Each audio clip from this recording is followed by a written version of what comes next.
Waste Bengal की राजनीति में कई बड़े चेहरे आए, लेकिन पिछले कुछ सालों में जिस नेता ने सबसे ज्यादा सुर्खियां बटोरी वो है शुवेंदु अधिकारी। उनकी पहचान सिर्फ एक नेता की नहीं बल्कि ममता बनर्जी के सबसे बड़े चैलेंजर के रूप में बन चुकी है। शुरुआती जीवन।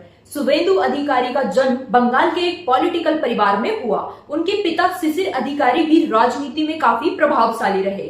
यहीं से शुवेंदु की राजनीति में एंट्री हुई। उन्होंने छात्र राजनीति से शुरुआत की और धीरे धीरे बंगाल के गांवों में अपनी मजबूत पकड़ बना ली। नंदीग्राम आंदोलन से पहचान। शुवेंदु अधिकारी को असली पहचान मिली नंदीग्राम आंदोलन से। उस समय बंगाल में जमीन अधिग्रहण को लेकर बड़ा आंदोलन चल रहा था। शुवेंदु ने गांव गांव जाकर लोगों को जोड़ा और यही आंदोलन बाद में ममता बनर्जी की सबसे बड़ी ताकत बना। कई लोग मानते हैं कि अगर नंदीग्राम आंदोलन नहीं होता तो बंगाल की राजनीति शायद कभी नहीं बदलती।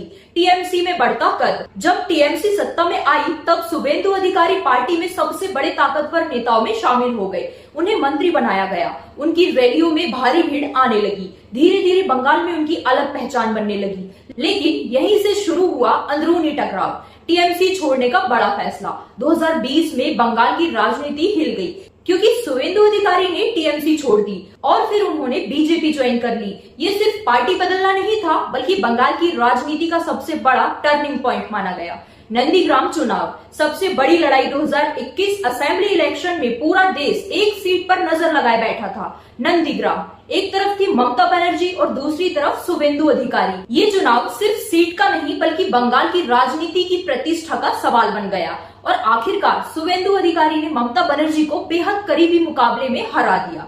यहीं से उनकी छवि बंगाल बीजेपी के सबसे बड़े नेता की बन गई।